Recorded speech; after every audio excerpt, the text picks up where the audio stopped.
Parents and Flora City residents and my dear friends, a very warm welcome to all of you. I want to share a few words about Dr. Babasaheb Ambedkar today. I know very well that most of us will not understand English speech. That's why I will start in Marathi. सर्वांना नमस्कार.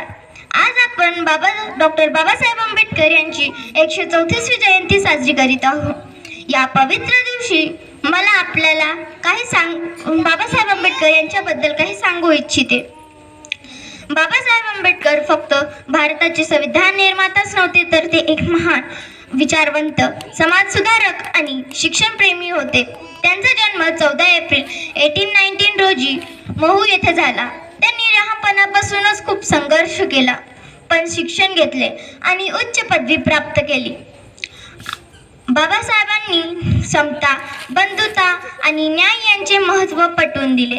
त्यांनी महिला, वंचित आणि शोषितांसाठी खूप मोठे कार्य केले. आपले संविधान तयार करताना त्यांनी सर्वांना समान हक्क दिला. आज आपण शिक्षण घेतो, समान हक्क उपभोगतो, याचे श्रेय बाबासाहेबांनाच जातात.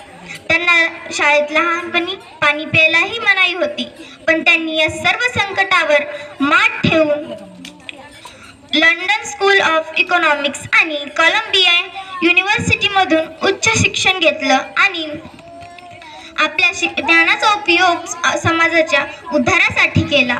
आज आपण शिक्षण घेतो, घराबाहेर पडू शकतो, कुठेही नोकरी करू शकतो.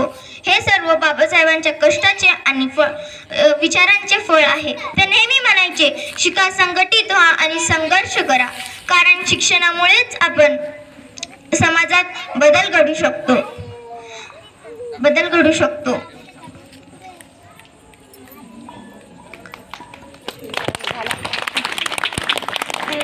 धन्यवाद. जय भीम, जय भारत.